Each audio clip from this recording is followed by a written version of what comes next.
নমস্কার, এসএসসিএন খবরে আপনাদের স্বাগত। আপনাদের সাথে আমি অন্তরা। বিস্তারিত খবরে যাওয়ার আগে শুরুতেই হেডলাইন্স।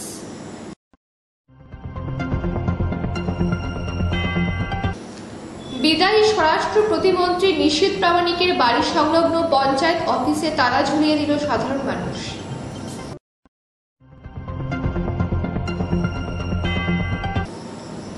কোচবিহার লোকসভা কেন্দ্রে তৃণমূল প্রার্থী জয়লাভ করার পরেই মদনমোহন মন্দিরে পুজো দিলেন।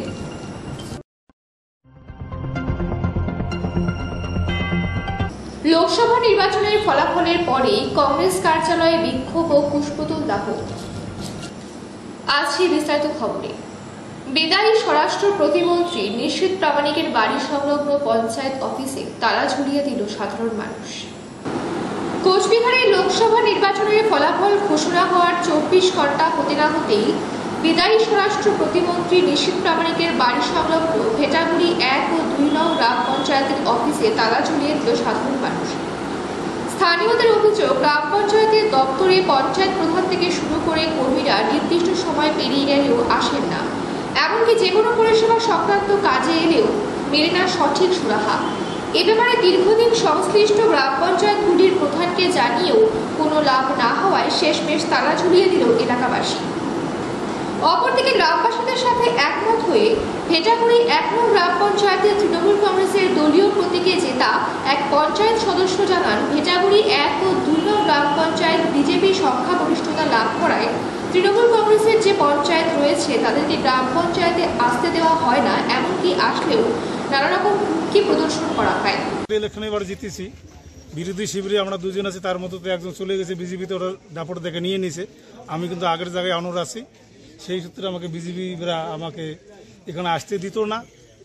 আসলে বড় নানান হুমকি টুমকি দিত, তার ভয়ে তো আমি এতদিন আসিনি ঠিক মতো। তার মধ্যে আবার শুনি আমার বুথ থেকে যারা আসে এখানে কোনো কাজ করে অফিসিয়ালি কাজকর্মের জন্য, তারা সঠিক সময় থেকে প্রধানকে বা উপপ্রধানকে বা অফিস স্টাফকে ঠিকমতো তারা পাচ্ছে না। যার জন্য আজকে গ্রামবাসী উপযুক্ত ব্যবস্থা নিয়েছে, গেটে তালা দিয়েছে, যারা সঠিকভাবে যারা পরিচালিত হয় 1 নম্বর অঞ্চল। আপনার পরিচয়? আমার নাম নূর মোহাম্মদ, ভেটাগুড়ি 1 নং গ্রাম পঞ্চায়েত সদস্য। এসএসসিএন খবর 3 ঘন্টা। কোচবিহার লোকসভা কেন্দ্রে তৃণমূল প্রার্থী জয়লাভ করার পরেই মদনমোহন মন্দিরে পুজো দিলেন। কোচবিহার লোকসভা কেন্দ্রে তৃণমূল প্রার্থী জগদীশ চন্দ্র বর্মা বসুনিয়া জয়লাভ করার পরেই কোচবিহার প্রাণের ঠাকুর মদনমোহন মন্দিরে সস্ত্রীক পুজো দিলেন। উপস্থিত ছিলেন জেলা সভাপতি অভিজিৎ দেব, ভৌমিক রবীন্দ্রনাথ ঘোষ। পুজো শেষে সাংবাদিকদের মুখোমুখি হয়ে তিনি জানান, দিল্লিতে গিয়ে শপথ নিয়ে মানুষের চাহিদা মতন কাজ করব। কুলদেবতা ঠাকুর মদনমোহন, যে কোনো শুভ কাজ করার আগে আমরা ঠাকুর মদনমোহনকে পূজা দিয়ে শুরু করি। এটা আমাদের কুচবিহারের মানুষের একটা কৃষ্টি, একটা ঐতিহ্য। সেই ঠাকুর মদনমোহনকে পুজো দিয়ে যেমন নমিনেশন সাবমিট করেছি, তেমনি কাল বিজয়ের পরে আজকে প্রথম ঠাকুর মদনমোহনের চরণে পূজা দিয়ে আশীর্বাদ নিয়ে আগামী দিনে সাংসদ হিসাবে আমার যা কাজ সেগুলো আমার।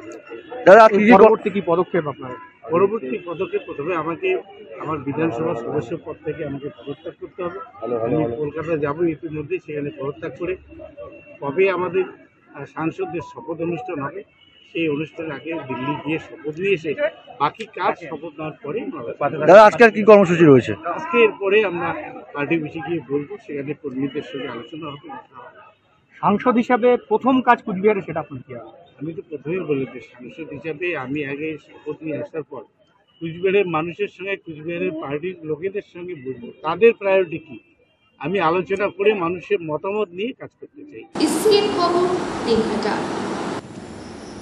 লোকসভা নির্বাচনের ফলাফলের পরই কংগ্রেস কার্যালয়ে বিক্ষোভ ও পুষ্পতুল দাহ।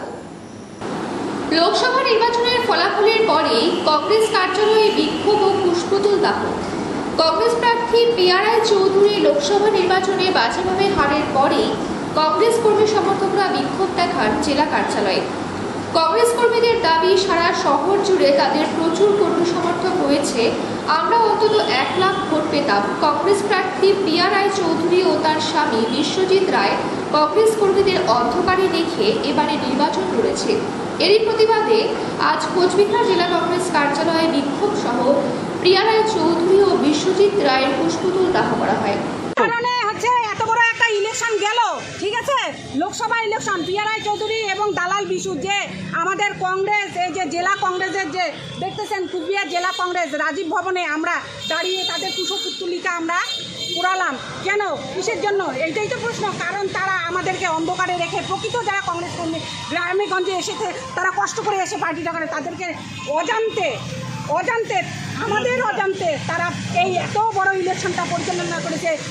সে নিজে এজেন্ট হাজব্যান্ড এবং ওয়াইফ আর একজন চামচা তারা এত বড় ইলেকশনটা তারা করলো কেন? আজকে নোটার চেয়েও কম ভোট পেয়েছে। আমাদের কি লক্ষাধিক ভোট পাওয়ার কি আমাদের ইসে ছিল না? একটা জাতীয় দল আমরা আজকে এখানে আমরা একটা জাতীয় দল, সেখানে নোটার চেয়েও কম ভোট পেয়েছে। তার জন্য আমাদের জবাব চাই, জবাব দিতে।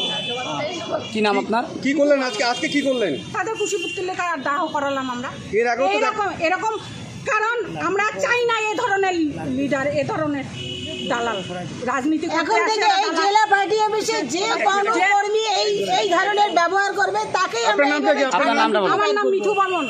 ইসিসিএন খবর দিনহাটা। ভোট পরবর্তী হিংসায় উত্তাল কোচবিহার। আহত 3 জন তৃণমূল কংগ্রেস কর্মী, যার মধ্যে ফুলবাড়ি অঞ্চলের অঞ্চল কনভেনর বিনয় বর্মন বিগত 3.5 ঘন্টা থেকে অজ্ঞান অবস্থায় পড়ে রয়েছে। হাসপাতাল সূত্রে জানানো হয়েছে মৃত্যুর সঙ্গে পাঞ্জা লড়ছেন তিনি। কোচবিহার জেলা তৃণমূল যুব সভাপতি কমলেশ অধিকারী জানান, গতকাল তৃণমূল কংগ্রেস জয়লাভের পরে নিজেদের অস্তিত্ব খুঁজে পাচ্ছে না বিজেপি, তাই তারা সন্ত্রাসের আশ্রয় নিয়েছে। গতকাল রাতে বিনয় বর্মনের ওপর অতর্কিত হামলা চালায় বিজেপি আশ্রিত দুষ্কৃতীরা, হাত ভেঙে দেয় এবং মাথায় গুরুতর আঘাত করে। প্রথম অবস্থায় তাকে ফালাকাটা সুপার স্পেশালিটি হাসপাতালে নিয়ে যাওয়া হয়। আহত রয়েছেন আরও 2 জন, তাদেরকেও নিয়ে যাওয়া হয়েছে ফালাকাটা হাসপাতালে, কিন্তু অবস্থা গুরুতর হওয়ায় বিনয় বর্মনকে কোচবিহার মহারাজা জিতেন্দ্র নারায়ণ মেডিকেল কলেজ এবং হাসপাতালে স্থানান্তরিত করা হয়। বর্তমানে তিনি চিকিৎসাধীন। এখনও পর্যন্ত জ্ঞান ফেরেনি তার। ইতিমধ্যেই তাকে দেখতে হাসপাতালে পৌঁছান নবনির্বাচিত কোচবিহারের সাংসদ জগদীশ চন্দ্র বর্মা বসুনিয়া, অভিজিৎ দেব ভৌমিক সহ অন্যান্য জেলা নেতৃত্ব। ইসিসিএন খবর Dinhata. North made diagnostic centre নিয়ে এসেছে দিনহাটাতে আপনাদের জন্য উন্নত মানের আলট্রাসোনোগ্রাফি ও সিটি স্ক্যান। এখানে প্রসূতিবিদ্যায় সুদক্ষ মহিলা রেডিওলজিস্ট উপলব্ধ। অভিজ্ঞ ও মান্যতাপ্রাপ্ত প্রযুক্তিবিদ বেঙ্গালুরুর খ্যাতনামা রেডিওলজিস্ট দ্বারা রিপোর্টিং। 15 মিনিট থেকে 2 ঘন্টার মধ্যে রিপোর্ট দেওয়া হয় ও এমার্জেন্সি স্ক্যানিং ও রিপোর্ট পরিষেবা উপলব্ধ। যোগাযোগ জামতলা কালী মন্দিরের নিকট, মদনমোহন পাড়া, দিনহাটা। ফোন নাম্বার 7015811766 অথবা 03581796218। আপনাদের পরিষেবায় আমরা সর্বদা প্রস্তুত। বিজেপির দখলে থাকা ফুলবাড়ি 2 গ্রাম পঞ্চায়েত কার্যালয়ে দলীয় পতাকা ঝুলিয়ে দখল নিল তৃণমূল কংগ্রেস। 2024 লোকসভা নির্বাচনের ফলাফল ঘোষণা হতেই বিজেপির দখলে থাকা রাটাবাড়ি বিধানসভার তুফানগঞ্জ 1 নম্বর ব্লকের অন্তরান ফুলবাড়ি 2 গ্রাম পঞ্চায়েত কার্যালয়ে দলীয় পতাকা ঝুলিয়ে দখল নিল তৃণমূল কংগ্রেস। প্রসঙ্গত 2023 সালে পঞ্চায়েত নির্বাচনে 12টি পঞ্চায়েতের মধ্যে 9টিতে জয়লাভ করে বিজেপি এবং 3টি পঞ্চায়েতে জয়লাভ করে তৃণমূল কংগ্রেস। ফলে কার্যত এই গ্রাম পঞ্চায়েতটি দখলে যায় বিজেপির হাতে এবং 2024 লোকসভা নির্বাচনে কোচবিহার লোকসভা কেন্দ্রে কেন্দ্রীয় প্রতিমন্ত্রীকে হারিয়ে জয়লাভ করেন তৃণমূল কংগ্রেস প্রার্থী জগদীশ চন্দ্র বর্মা বসুনিয়া। ফলাফল ঘোষণা হওয়ার একদিন পেরোতে না পেরোতে কোচবিহার লোকসভা কেন্দ্রের অন্তর্গত নাটাবাড়ি বিধানসভার অন্তরান ফুলবাড়ি 2 গ্রাম পঞ্চায়েত কার্যালয়ে দলীয় পতাকা ঝুলিয়ে গ্রাম পঞ্চায়েতের দখল নিল তৃণমূল কংগ্রেস। যদিও এই বিষয়ে বিজেপি গ্রাম পঞ্চায়েত প্রধান মণিমালা বর্মা বলেন, আমাদের কোনো পঞ্চায়েত সদস্য এখনো তৃণমূল কংগ্রেসে যোগদান করেনি, তারা সকলেই আমাদের সাথে আছে। কার্যত গ্রাম পঞ্চায়েত দখল করার কোনো প্রশ্নই আসে না এবং গ্রাম পঞ্চায়েত কার্যালয়ে তৃণমূলের পতাকা ঝোলালেই কখনো গ্রাম পঞ্চায়েত দখল হয়ে যায় না। আমরা সকলেই গ্রাম পঞ্চায়েত কার্যালয়ে আবার যাব। অশেষ ধন্যবাদ। উত্তরবঙ্গের মধ্যে একমাত্র কুচবিহার জেলায় আমরা একমাত্র তৃণমূল জয়লাভ করেছি, এর জন্য অশেষ ধন্যবাদ। অভিজিৎ দার ভূমিক আগামী দিনে আইকন এই কুচবিহার জেলার মধ্যে। এই যে আজকে 2 নম্বর অঞ্চল আপনারা দখল করলেন, বিজেপির হাত থেকে ছিনিয়ে নিলেন, কি বলবেন? এটা তো আমাদের প্রাপ্য অধিকার। এটা আমরা দীর্ঘদিন যে অরাজকতা করছে, সাধারণ মানুষ আছে স্বতঃস্ফূর্তভাবে এসে অঞ্চল দখল করলো। কয়জন পঞ্চায়েত আপনাদের দখলে আসছে? আমাদের এখন সব পঞ্চায়েতে আমাদের আসছে, সব পঞ্চায়েতে আমাদের কাছে আসছে। যোগদান কি করেছে আনুষ্ঠানিক? করছে আনুষ্ঠানিক 2-1 মধ্যে করবে, আরো কথা হয়ে গেছে, করবে এরা। প্রধান কি বিষয়টি জানে? প্রধান আমরা জানি না, বিজেপির প্রধানের সাথে আমাদের কোনো রিলেশন নাই। এসিসিএন খবর দিনহাটা। পরিবেশ বান্ধব গড়ে তোলার লক্ষ্যে বৃক্ষরোপণ ও প্লাস্টিক বর্জনের ডাক দিলেন মেয়র। বিশ্ব পরিবেশ দিবসের দিন পরিবেশ বান্ধব গড়ে তোলার লক্ষ্যে বেশি বেশি গাছ লাগিয়ে তার রক্ষণাবেক্ষণ করে বড় করার আহ্বান গৌতমের। এর পাশাপাশি সমাজ সচেতন হবার লক্ষ্যে থার্মোকল প্লাস্টিক বর্জনের ডাক দিলেন মেয়র। বিশ্ব পরিবেশ দিবসের দিন শিলিগুড়ি লিটারালি সোসাইটির নাম একটি স্বেচ্ছাসেবী সংগঠন পথ চলা শুরু করলেন বৃক্ষরোপণের মধ্য দিয়ে। এই দিনে 16 নম্বর ওয়ার্ডের উদয়ন সমিতির মাঠে এক বৃক্ষরোপণ কর্মসূচি অনুষ্ঠানে মেয়র গৌতম দেব, ওয়ার্ডের কাউন্সিলর সুজয় ঘটক ও অন্যান্য অতিথিদের উপস্থিতিতে এই কর্মকাণ্ড অনুষ্ঠিত হল। বিশ্ব পরিবেশ দিবসের দিন শিলিগুড়ি পুর নিগমের মেয়র গৌতম দেব শহরবাসীকে বার্তা দেন। বৃক্ষরোপণের কর্মসূচি এবং গাছগুলো তারা অ্যাডপ্ট করাবেন সিটিজেনদের দিয়ে, সেই প্রোগ্রাম তারা করলেন। সেই প্রোগ্রামে আমি শুভ উদ্বোধন করলাম। এখন পুর নিগমে যাব, পুর নিগমের 2টো প্রোগ্রাম আছে, সেই প্রোগ্রাম 2টো করব এবং সব জায়গাতেই মানুষ আজকে এই পরিবেশ দিবসে নির্মল পরিবেশ হোক, সুন্দর পরিবেশ হোক, সিঙ্গেল ইউজ প্লাস্টিক বন্ধ হোক, থার্মোকল বন্ধ হোক এবং যত বেশি সম্ভব বৃক্ষরোপণ এটা আমাদের করতে হবে। এবং প্রচুর বৃক্ষচ্ছেদ হয়েছে।